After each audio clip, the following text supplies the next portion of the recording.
전능하사 천지를 만드신 하나님 아버지를 내가 믿사오며 그 외아들 우리 주 예수 그리스도를 믿사오니 이는 성령으로 잉태하사 동정녀 마리아에게 나시고 본디오 빌라도에게 고난을 받으사 십자가에 못 박혀 죽으시고 장사한 지 사흘 만에 죽은 자 가운데서 다시 살아나시며 하늘에 오르사 전능하신 하나님 우편에 앉아 계시다가 저리로서 산자와 죽은 자를 심판하러 오시리라.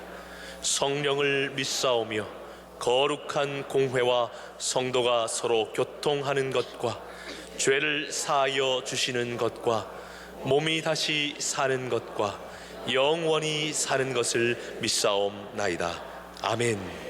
오늘 우리에게 주시는 하나님의 말씀은 구약성경 창세기 1장 1절 말씀입니다. 구약성경의 첫 시작입니다. 창세기 1장 1절 말씀 제가 봉독하겠습니다. 태초에 하나님이 천지를 창조하시니라. 아멘.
감사합니다.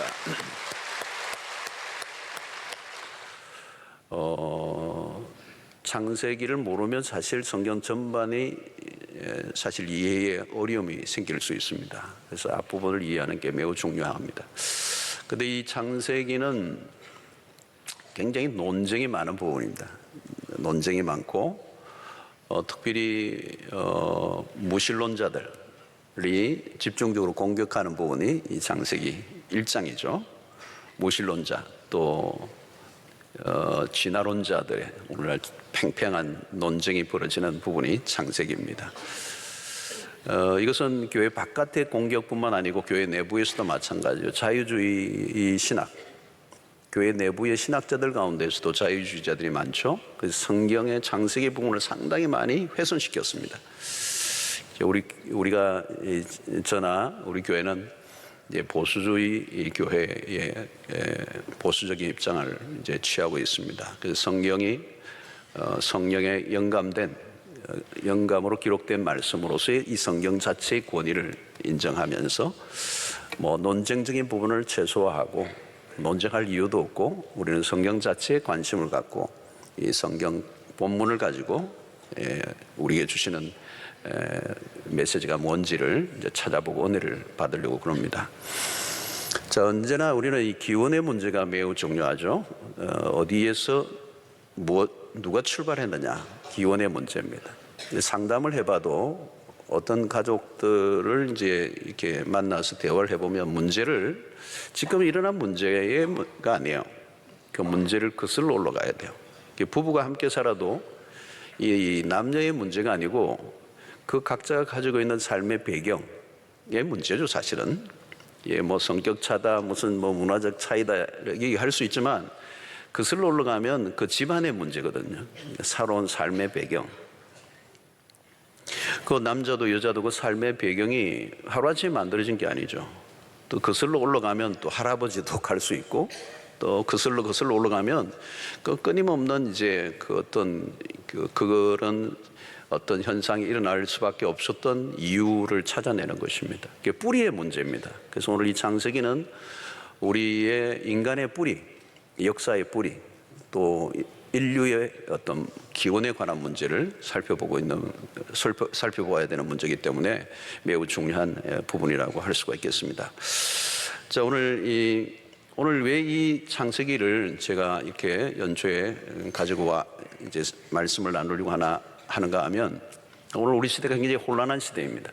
그래서 이런 인생의 목적과 의미를 상실해버린, 문명은 발달해 가는데 사람들은 더 허무하고 절망해 가는, 그 안에는 뭐가 있느냐, 우리의 인생의 의미와 목적을 정확하게 알지 못하기 때문에, 바쁘고 정신없을 때는 돈 벌기 위해서 노력하고 달려갈 때는 그게 없었는데, 어느 날 어느 순간에 우리가 밀려오는 인생의 허무, 절망, 오늘 과거에 비해서 얼마나 우리가 잘 삽니까?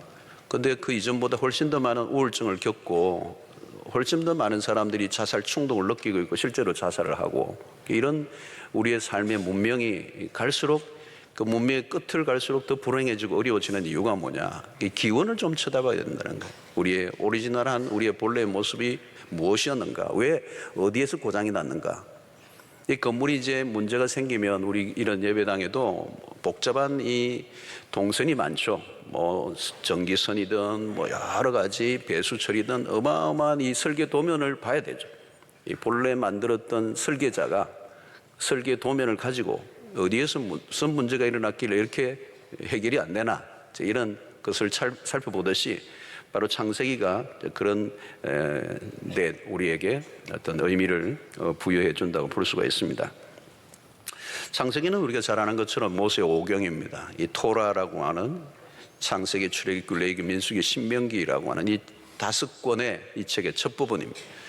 그래서 우리가 모세가 일반적으로 기록됐다라고 하는 것으로 우리가 알려져 있고요. 자, 오늘 1장 1절을 보면 이 태초에 하나님이 천지를 창조하셨다. 이제 첫 대목, 이 첫 절이 매우 중요합니다.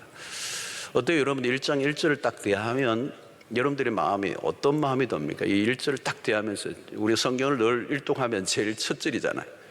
태초에 하나님의 천지를 창조하시느라 어떤 마음이 드시는지 한 5초 정도 여러분들 한번 가만히 한번 보십시오. 자, 무슨 느낌이 들으셨어요? 이 구절을 대하면서? 아무 생각이 없었다. 뭐 그런 건 아니죠.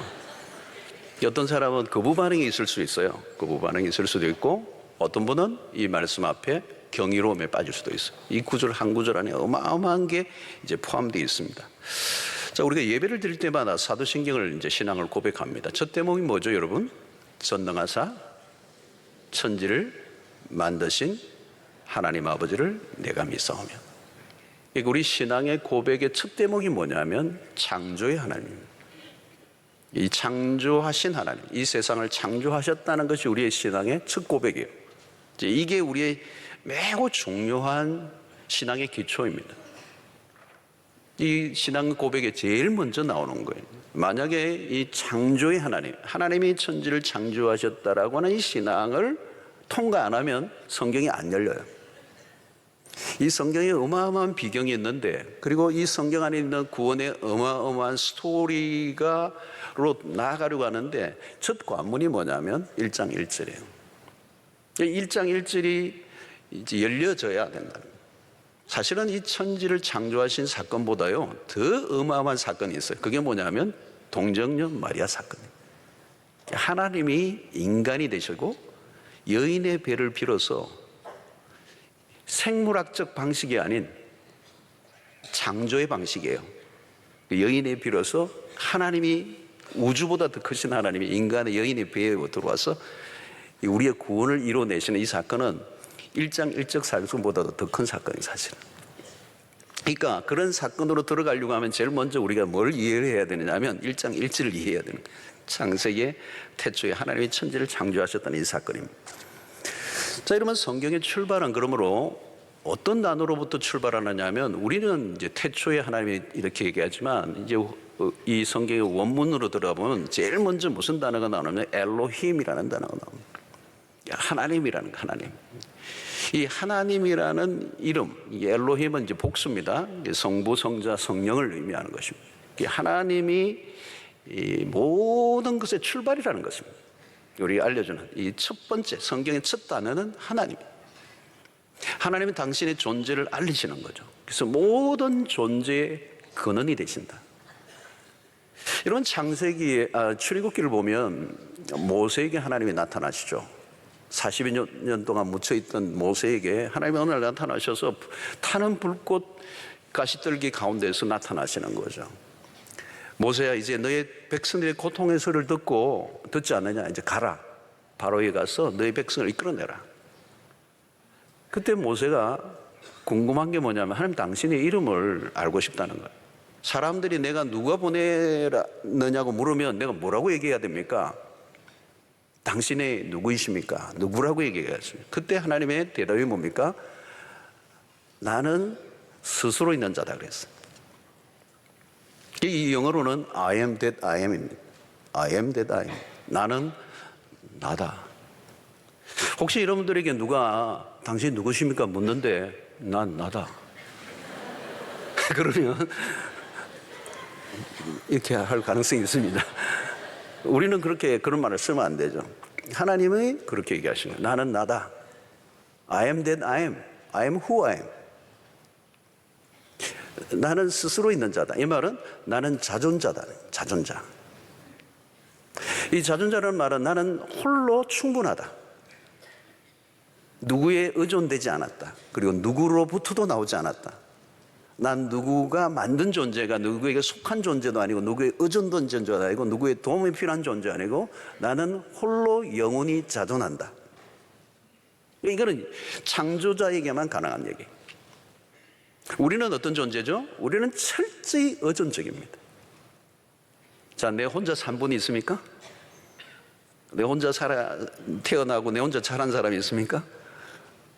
우리는 철저히 지금도 누군가에 의존되어 있어요. 아무리 똑똑하고 잘나도 홀로 스스로 살아갈 수 있는 존재는 없어요. 철저히 의존적인 존재입니다. 하나님은 나는 스스로 있는 자다. 이 절대자라고 하는 의미인 거죠. 이 얘기를 듣고 모세가 갑니다. 여러분, 이 시골의 목자인데, 그 양이나 치던 목자인데, 그 당시에 세계 최고의 제국이라고 하는 애굽의 바로왕 앞에 그 백성들을 그 노예로 삼는 이브리 민족을 끌어 인도내기 위해서 이제 가는 거죠. 무엇 때문에? 나는 나다, 나는 스스로 있는 자다, 이 하나님의 음성을 듣고 가는 겁니다.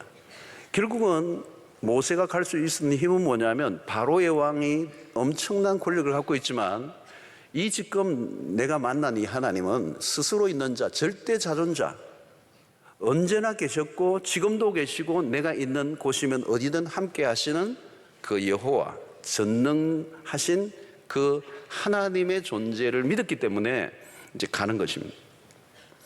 신약에 보면 예수님에 대한 이런 표현이 있습니다. 골로새서 1장 15절로 17절을 보면, 그런 보이지 아니하는 하나님의 형상이시오, 모든 피조물보다 먼저 나시니이시니 만물이 그에게서 창조되네. 하늘과 땅에서 보이는 것들과 보이지 않는 것들과 혹은 왕권들이나 주권자들이나 통치자들이나 권세들이나 만물이 다 그로 말미암고 그를 위하여 창조되었고, 또한 그가 만물보다 먼저 계시고 만물이 그 안에 함께 선다니라. 아멘이죠. 그러니까 하나님은 비조되지 않았다는 겁니다. 그분은 비조된 존재와 다른 존재다. 그래서 인간은 창조자와 엄격히 구분된다는 것입니다. 그리고 하나님 안에서 우리는 창조되었고, 그리고 우리는 그 창조하신 하나님 안에서만 우리의 존재는 가능하다. 그리고 하나님이 창조하신 이 세상은 하나님에 의해서 돌아간다는 것입니다. 그래서 우리가 앞으로 창세기를 앞부분을 살펴보지만, 모든 것은 하나님이 만드셨고 만드신 법칙 아래, 만드신 원리 아래 모든 게 움직이고 있다. 창조의 원리를 이해하는 것.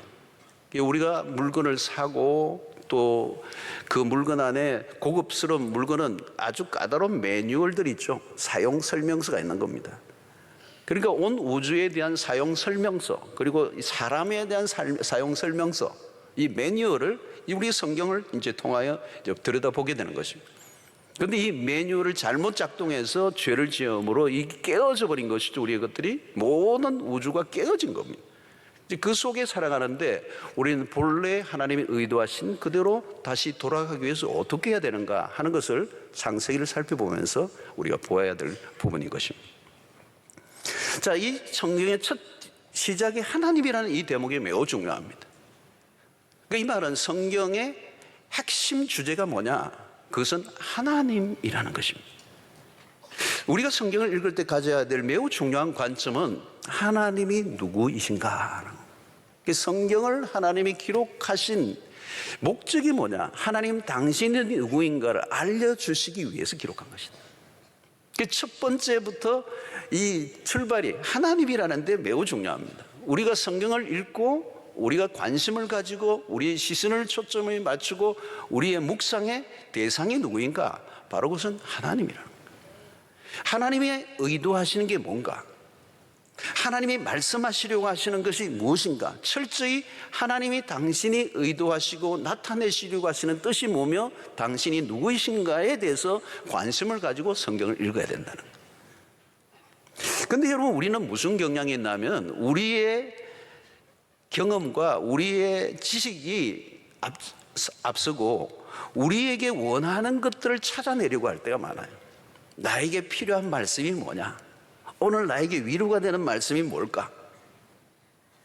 어떻게 하면 오늘 이 말씀을 통하여 내가 하루를 살아갈까? 이것도 굉장히 중요하지만 성경이 본래 기록한 목적은 그게 아니라는 거예요. 하나님이 누구이신지, 그분이 우리에게 무엇을 말씀하시려고 하시는지에 대해서 관심을 가지고 성경을 읽어야 한다는 거예요. 그런데 우리에게는 주로 하나님보다 우리 자신에게 몰두하는 경향이 많습니다. 그래서 나 중심적으로 성경을 대하면 핵심을 놓치고 미궁에 빠지기가 매우 쉽습니다. 우리는 창세기를 통하여 하나님이 누구이신지를 분명히 이제 아는, 이게 지금 이제 우리가 이 창세기를 살펴보려고 하는 의도인 것입니다. 하나님이 누구이신가를 정확하게 알아갈 때 우리의 모습이 보여요. 이 세상이 어떻게 돌아가는가도 저절로 이제 보이게 되는 것입니다. 자, 하나님이 창조하셨다는 것은 하나님이 누구이신가에 따라서 그 창조물의 모든 성격과 목적이 달라지는 것입니다. 자, 여러분, 우리가 오늘 이 진화론자들이 얘기하는 우연이라고 하죠. 이 진화론의 매우 중요한 가설이 우연입니다. 우연. 진화론자들의 이론은 한 피조물이 다른 피조물로 진화하는, 변화하는 과정을 설명하려고 합니다. 문제는 생명의 기원에 대해서는 타당한 설명을 진화론에서 제시한 적이 없다는 거예요. 설명한다 해도 생명의 기원을 과학적으로 설명한다는 것 자체가 불가능한 일이라는 거예요. 그래서 진화론의 핵심 중에 하나는 추론을 한다는 거예요. 추론은 사실이 아니고 가정을 하는 것입니다. 그래서 가정에서 가정으로 연결되는 이 진화론의 그 진정한 생명의 근원을 확인할 길이 없는 것이죠. 만물의 존재에 대한 설명은 과학적 설명이 아니라 하나님의 존재가 곧 설명이에요. 그냥 어느 순간 우연히 태어났다면 의미를 찾을 수가 없습니다.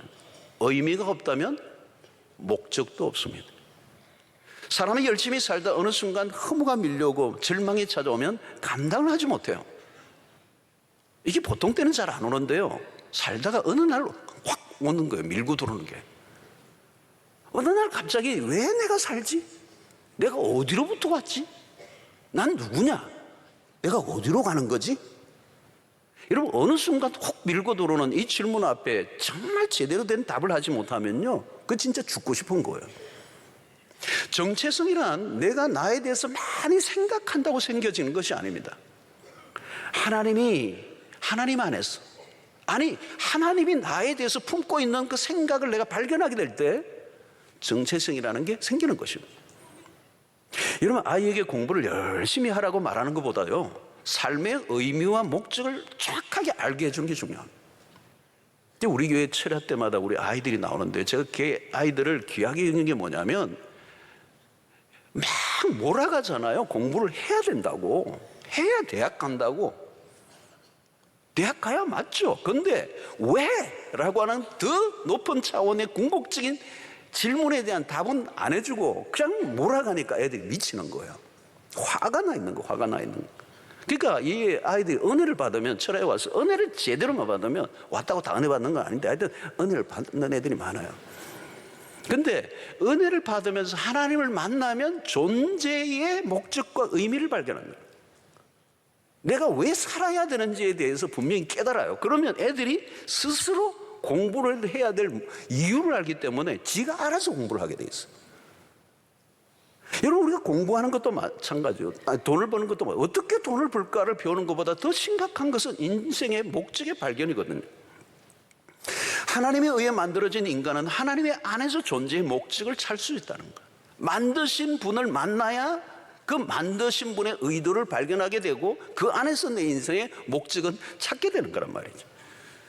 여러분, 인간에서 하나님을 빼버리면 본질적인 문제가 흔들리게 되는 겁니다. 우리의 존재 자체가 흔들리게 돼 있다는 거예요. 주님이 왜 산상수훈에서 너희는 무엇을 먹을까, 무엇을 입을까, 무엇을 마실까 하지 말라, 이 송구영신 예배 때도 이번에 설교를 했잖아요.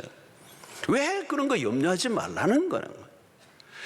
나의 처한 현실의 문제를 푸는 것으로부터 접근을 하면 해답이 없다는 거예요. 해답이 없다. 무엇을 먹을까, 입을까, 마실까, 그 삶의 방식에 대해서만 문제를 찾기 시작하면 답이 안 나온다는 거예요. 근원적인 것을 찾아내라는 거예요. 너의 삶의 진정한 생존보다, 먹고 사는 무엇을 먹을까 하는 것보다 더 훨씬 더 중요한 삶의 목적을 발견해내라는 얘기거든요.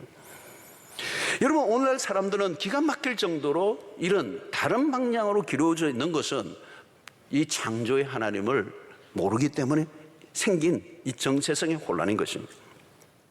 자, 여러분, 오늘 태초에 하나님의 천지를 창조하셨다. 그 말은 하나님 외에 모든 것은 창조물이라는, 피조물이라는 것입니다. 인간을 포함한 모든 것은 하나님에 의해 만들어진 존재입니다. 그래서 하나님의 활동의 시작은 창조요, 창조의 주어는 하나님이십니다. 하나님은 창조의 하나님이십니다. 창조란 무엇일까요, 여러분? 없는 무에서 유를 만드는, 이제 다음 주부터 살펴볼 것이죠. 무에서 유를 창조하는 거예요. 이 창조라는 이 단어는 히브리어로 바라라고 하는 단어인데요, 이 단어는 하나님에게만 쓸 수 있는 단어예요. 어떤 인간은 이 단어를 쓸 수가 없어요. 하나님에게만 쓰여지는 이 동사예요. 바라라고 하는 단어. 창조하다, 창조하다. 아무것도 없는 것에서 유를 만들어내시는 하나님. 여러분, 아침에 이 오븐에 빵을 탁 만들어가지고 따뜻한 빵을 이제 만들어 먹으면서 식탁에 주부가 가족들에게 내놓으면서, 자, 내가 빵을 창조했다 이러지 않죠. 창조했다는 단어를 안 쓰죠. 빵을 만들었다 그래요. 왜요? 그 다 밀가루냐, 거기서 모든 것들은 그 재료는, 원재료는 하나님이 주신 거거든요. 자동차를 기가 막히게 인간이 만들지만 내가 자동차를 발명했다는 하지만 창조했다는 말은 아니에요. 컴퓨터를 창조했다 이렇게 얘기하잖아요. 왜? 그 모든 원재료는 하나님이 만드신 거로부터 만들었기 때문에 창조라는 단어는 우리가 쓸 수가 없는 거죠. 여러분, 오늘 여기서 우리가 매우 중요한 것은 아무리 인간이 대단한 일을 한다 할지라도 여전히 미숙하고 완전하지 않아요. 그러니까 창조자와의 피조물의 엄격한 차이입니다. 그 인간은 모든 것은 창조를 흉내내는, 모방하는 아주 미숙한 모습이죠. 여기서 우리는 창조자와 피조물의 거대한 간격을 보게 됩니다. 무한과 유한의 차이는 거대하다고 표현하기도 부족해요. 창세기는 창조의 모든 것을 알려주는 책은 아닙니다. 그러나 이 기록의 목적을 통하여 하나님이 얼마나 위대하신, 그리고 인간과 차별을 두는 존재인가를 알려주는 겁니다. 인간은 피조물입니다. 인간은 신이 될 수가 없어요. 인간의 자리를 분명히 이해하는 것이 필요하다는 거예요. 그래서 우리는 창세기를 읽으면서 하나님과 나, 창조와 피조물의 차이가 뭔가를 정확하게 이해하는 거예요. 그래서 여러분, 에덴 동산에 이 선악을 알게 하는 나무를 따먹지 말게 하라라고 하는 이 나무를 세우던 이유는 창조자와 피조물의 차이를 확인하게 해주는, 그게 뭐 대단한 것이라고 이 때문에 그렇게 먹지 말라고 한 것이 아니라 창조자와 피조물의 차이가 무엇인가를 경계선을 알려주기 위한 하나의 나무였어요. 자, 그런데 인간이 바로 그 피조물의 위치를 잊어버린 거죠. 하나님이 되려고 한 겁니다. 위치 이탈을 한 것입니다. 창조주와 피조물이 얼마나 다른가. 여러분, 오늘 우리가 하나님에 대한 우리의 태도가 그런 것입니다. 창조주에 대한 우리의 태도. 우리는 피조물이에요, 여러분. 그분에 의해서 지음을 받았어. 아이를 기르다가 보면 아이들이 이렇게 좀 크잖아요. 요만한 핏덩어리를 같은 애가 애지중지해서 키웠더니 어느 날 이제 사춘기 좀 되면 말이죠. 이제 지가 막 이제 힘도 세고 커지니까 엄마가 한 대 때리려니까 발목을 딱 잡는 거예요. 엄마 왜 이랬어요? 딱 목소리도 굵직하게 해가지고 안 나 그러는데 뭐 이길 길이 있나요? 뭐 막 대들고 그러잖아요. 그때 며칠 또 엄마가 들어눕는 거예요. 엄마만 그러나요? 아빠한테 대들기도 해요. 여러분, 애들이 자꾸 사춘기 되면 아빠하고 발실맞자고 그래요. 지는 순간 이제 깨갱하는 거예요. 이제 한 시대가 간 거예요. 근데 아들은 끝까지 이길 때까지 하자고 그래요. 여러분, 아버지와 아들과의 관계도 그런데 창조자와 피조물의 관계는요, 하늘과 땅 차이. 그러니까 여러분, 우리가 우리의 존재의 밑바닥에 깔려 있어야 되는 게 뭐냐면 나의 존재를 가능하게 했던 존재에 대한 마땅한 예우가 뭐냐는 거예요. 네가 감히 피조물과 창조주의 이 차이를 모르는 거예요. 자, 여러분, 로마서 1장 21절을 보면 하나님을 알되 하나님을 영화롭게도 아니하며 감사하지도 아니하고 오히려 그 생각이 허망하여지며 미련한 마음이 어두워졌나니. 온 우주 만물을 보면 하나님을 충분히 알 수 있는 모든 것들이 다 드러나 있음에도 불구하고 그 하나님을 영화롭게도 하지 않고 감사하지도 않아. 오히려 그 생각이 허망하여지어 마음이 미련해졌다. 여러분, 오늘날도 창조는 지금 창세기에서만 일어나고 있는 게 아니에요, 여러분. 오늘도 지금 창조의 역사는 계속되고 있어요. 한 남녀가 결혼을 하고 결혼을 해서 아이를 가지고 그 생명이 잉태되고 그 생명이 탄생되고 그 생명이 자라가고 그 꼬물꼬물하던 애가 눈을 뜨고 움직이기 시작하고 지각이 발달되고 말을 알아듣고 글을 깨치고 공부를 하고 새로운 학문을 도전하고 엄청난 업적을 남기는 이 모든 행위는 인간의 잘남이 아니라 그렇게 가능하게 만들었던 하나님의 창조의 능력이 작동하고 있기 때문에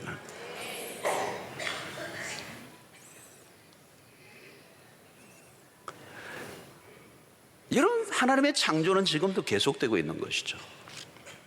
그 하나님의 창조는 얼마나 놀라운 것인지. 자, 오늘 피조물에 이제 다음 주부터 우리 살펴보지만 하나님의 창조, 이 창세기 1장 2장에 드러난 하나님의 창조의 그 세계 안에 일어난 일들이 어떤 것인지, 그 하나님의 능력과 지혜가 얼마나 놀라운 것인지 설명할 길이 없어요. 여러분, 이 하나님의 태초에 천지를 창조하셨다는 이 말은 천지, 하늘과 땅을 창조하셨다는 이 말은 하늘과 땅뿐만 아니라 하늘과 땅의 사이에 있는 모든 공간의 모든 것을 다 하나님이 창조하셨다는 얘기예요. 이 공간의 문제, 공간을 채운 얘기가 이제 이 창조 안에 들어가 있죠. 여러분, 피조의 세계가 얼마나 큰지 이것도 알 길이 없어요, 여러분. 어떤 분은 수영록에 이 안에 들어오면서 와, 교회 크네, 이 크다는 얘기가요,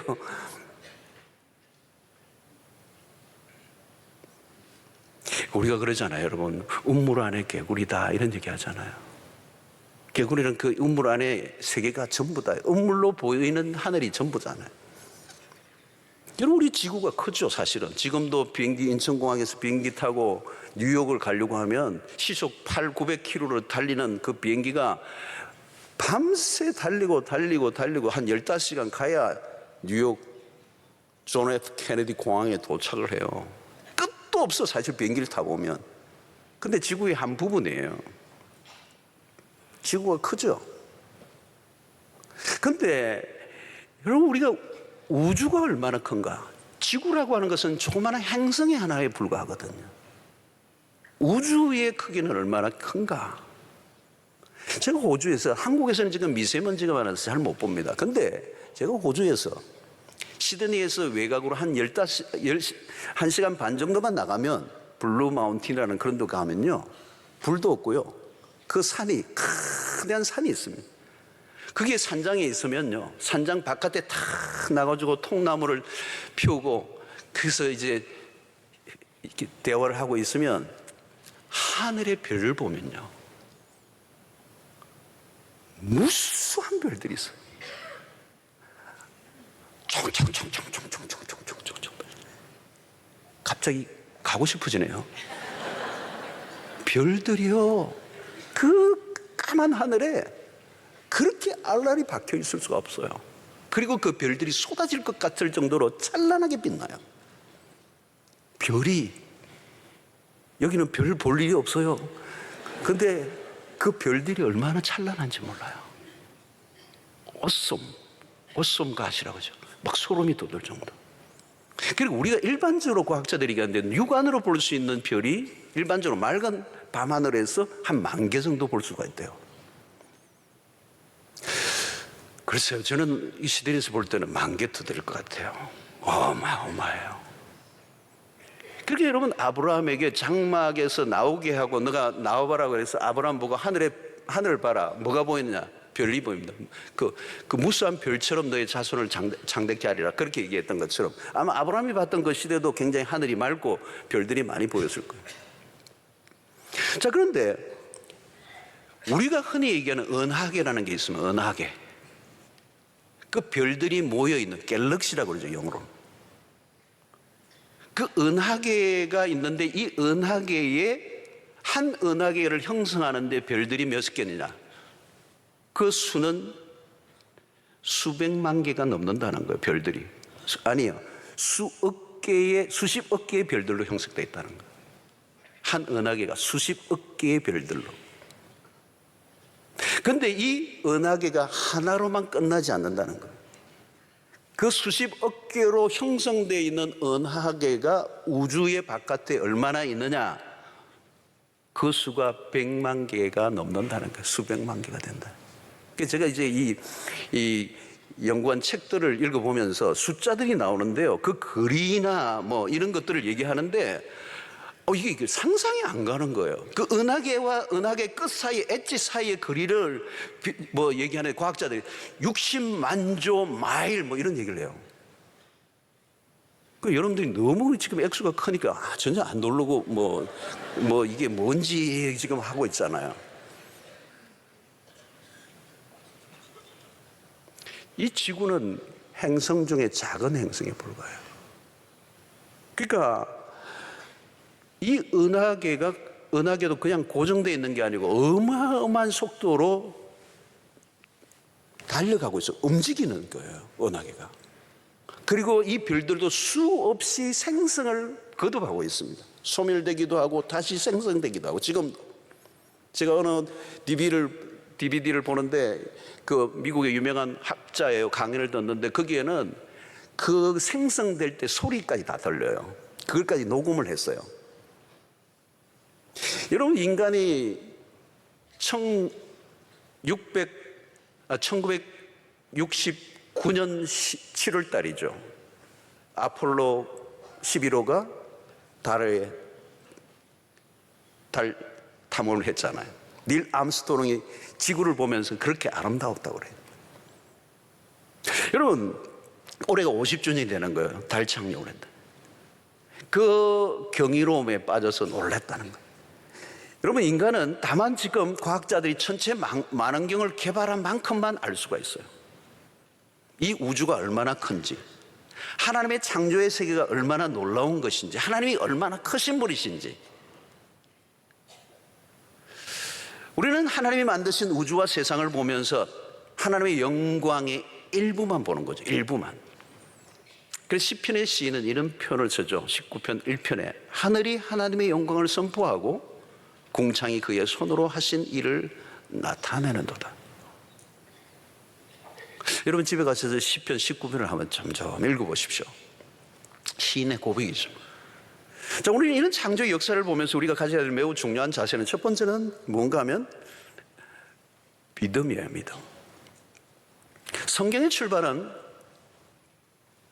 귀납적이 아니고요, 연역법입니다. 그냥 하나님이 그냥 답을 하시는 거예요. 선포를 하시는 거예요. 하나님이 태초의 천지를 창조하셨다는 거예요. 하나님 당신은 당신을 증명하려고 하지 않아요. 증명하실 이유도 없고 증명될 수도 없는 분이기 때문에. 하나님은 학문의 대상이 아닙니다. 하나님은 분석 불가능합니다. 논쟁의 대상이 되지 않아요. 하나님은 하나님이십니다. 하나님은 우리의 인간의 이성으로 이해할 수 있는 존재가 아닙니다. 많은 사람들이 얘기했죠. 우리의 인간의 이성으로 이해될 수 있는, 우리의 이성의 안으로 들어올 수 있는 하나님이라면 그분은 하나님이 아니시죠. 하나님은 인간보다 크신 분이고요, 우주보다 크신 분이에요. 인간의 이성의 한계를 훨씬 뛰어넘으신 분이세요. 태초에는 하나님 외에는 아무도 없었죠. 그 창조의 세계에 증인을 세울 길도 없습니다. 우리에게 요구되는 건 하나밖에 없어요. 그 하나님에 대한 믿음이에요. 창세기를 대하는 우리의 기본적인 태도는 그렇습니다. 모든 것을 우리가 다 알 길이 없어요. 알고 믿는 것은 불가능합니다. 중요한 것은 알고 믿는 것이 아니고 믿고 알아가는 것입니다.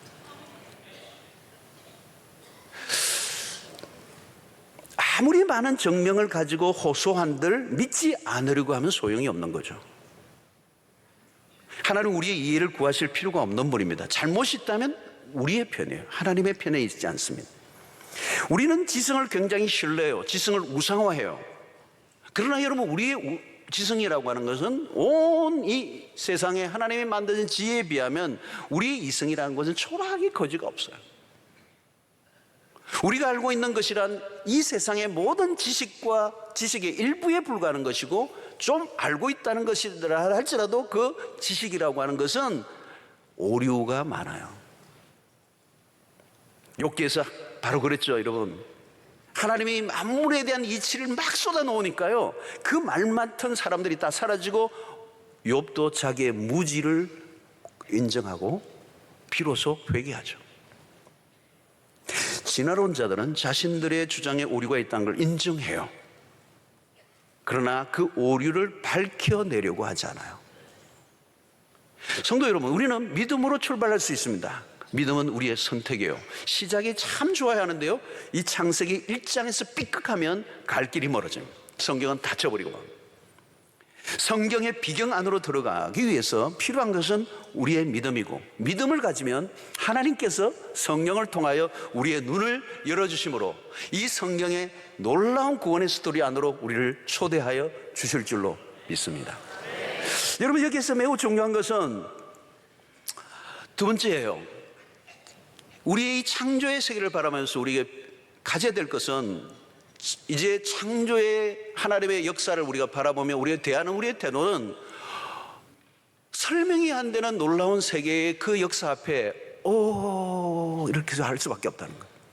그러니까 모든 과학자들도, 진정한 과학자들은 이 우주의 이치에 도달해 가다 보면 압도하는 어떤 힘이 있는데 그것이 바로 창조자라는 사실을 깨닫는다.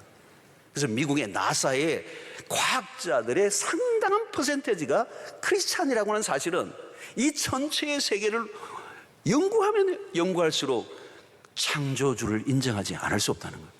그래서 그 창조 세계 앞에 우리가 할 수 있는 인간의 모습은 더 이상 분석이 아니고 그 창조의 세계 앞에 압도를 당하며 오 하나님, 감탄이라는 거예요.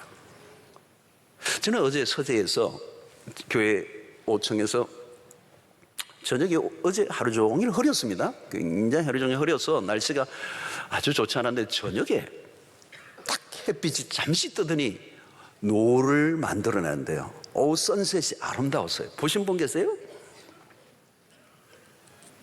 관심이 없으세요? 부산이죠? 여러분, 이게 집 건물들이 많아가지고요 좀 많이 가리긴 해요. 근데 붉게 물들면서요 저쪽 빌딩들까지 다 물들이고 바닥까지 물들이고 서산에 해가 지는 아름다운 노을을 보았어요. 제가 그걸 보면서 와, 멋있다. 여러분, 이 아름다움을 보면 뭘 하세요? 일단 카메라로 꺼내가지고 막 찍으려고 그러죠. 찍는 것도 중요해요. 근데 여러분, 우리가 해야 될 것은 뭐예요? 와, 하나님. 여러분, 그 노을을 만드신 분이, 여러분, 무신론자들은 그 아름다운 것을 보면서 그냥 어떻게 반응해야 될지 모를 거예요. 근데 하나님의 백성들은 그 만물의 아름다움을 보면서, 이 꽃 한 송이의 아름다움을 보면서 우리에게 터져나오는 와라고 하는 그 감탄사는 누구를 향하고 있느냐면 하나님을 향하고 있다는 거예요. 무엇보다도 그런 것을 볼 수 있는 눈을 주신 하나님. 여러분, 헬렌 켈러가 그랬잖아요. 내가 단 한 번만 눈을 뜰 수만 있다면 나를 가르쳐 주신 그 선생님의 얼굴을 보고 싶고. 여러분, 우리 눈을 뜨고 그 아름다움을 보게 하시고 그 아름다움을 느낄 수 있는 감정을 주신 하나님, 그리고 그 어마어마한 아름다움을 날마다 연출하시는 그 하나님에 대해서 감탄하는 것. 그러므로 여러분, 우리가 하나님을 앞에 예배를 드릴 때 찬양을 한다는 이 말은 그냥 예배 시간에 한 곡 불러드리는 것이 아니고 그 하나님에 대한, 그 하나님이 보여주신 것에 대한 감탄이 우리의 속에서 터져나오는. 그렇게 찬양은 부르는 게 아니고 내 안에 하나님에 대한 감탄사가 터져나오는 거예요. 터져나오는 거. 오 하나님. 이 모라비안 교도들은 그의 모든 곡들 안에 오라는 찬양을 항상 넣어요. 오 하나님, 오 여호와여, 오 아름다우신 주여. 여러분, 하나님이 우리에게 찬양하라는 말은요, 너희들이 찬양하면 내가 높아진다는 게 아니에요. 우리가 찬양하든 하지 않든 하나님은 영원히 홀로 영광이신 분이에요. 우리의 찬양에 따라서 하나님의 영광이 올라가고 내려가고 하는 법이 없어요. 하나님은 영원하신 분이시고 영원히 홀로 영광 중에 계시는 분이에요. 우리가 막 찬양하면 오늘 좀 기분 좋네, 그러시는 하나님이 아니에요. 하나님에게는 영향 전혀 없음. 찬양하라는 말은 뭘까요? 우리가 반응을 할 때 하나님과 우리의 사이에 창조주와 피조물의 그 간격을 인정하게 하고 하나님의 하나님 되심을 인정해드리고 나는 그에게 피조된 존재라는 것을 인정하고 그 경계선을 넘지 않고 마땅한 위치에 서 있는 자의 모습을 우리에게 드러내는 것입니다. 여러분, 찬양할 때 내가 어떤 존재라는 것을 인정하는 거예요. 하나님, 나는 전적으로 하나님 앞에 의존된 존재입니다. 난 하나님이 없이는 살 수 없는 존재입니다. 나에게 오늘 주어진 모든 것은 하나님이 주신 것들입니다. 하나님 안에서 내가 기뻐합니다. 이런 믿음의 고백을 하게 하시는 것입니다.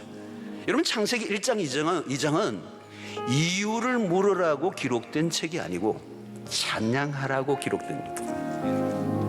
하나님이 만드신 세상을 바라보며 감사와 찬양을 올려드린다는 것은 피조물된 우리에게 있어서 가장 존귀한 일이요, 하나님 앞에 마땅한 반응이 되는 줄로 믿습니다. 오늘 이 1장 1절에서 여러분들이 믿음으로 통과할 수 있게 되기를 바라고, 그리고 그 믿음의 세계 속에서 일러진 이 창조의 하나님을 우리가 매일 만나게 될 때 우리의 입술에서는 찬양이 터지지 않을 수가 없어요. 이 믿음과 찬양이 피조물된 우리에게 마땅한 태도인 줄로 믿습니다. 하나님, 감사합니다. 우리에게 주신 이 말씀을 기억하고 창조주 하나님, 그분에 대한 무한한 신뢰를 보내며 마땅한 찬양을 우리의 삶 속에 드리게 하시며 그 안에서 피조된 나 안에 삶의 의미와 목적을 분명히 깨닫고 믿음으로 살아가는 주의 백성들이 되게 하여 주시옵소서. 이제는 우리 주 예수 그리스도의 놀라우신 은혜와 하나님의 크신 사랑과 성령의 교통하심이, 창조의 하나님을 믿는 신앙, 그 안에서 우리의 삶의 의미와 목적을 발견하고 언제나 오늘 우리의 드러난 모든 사물과 사건 속에 하나님의 하나님 되심을 인정하고 높여드리기로 결단하고 돌아가는 주의 백성들 머리 위에 지금부터 영원토록 함께 있을지어다. 아멘.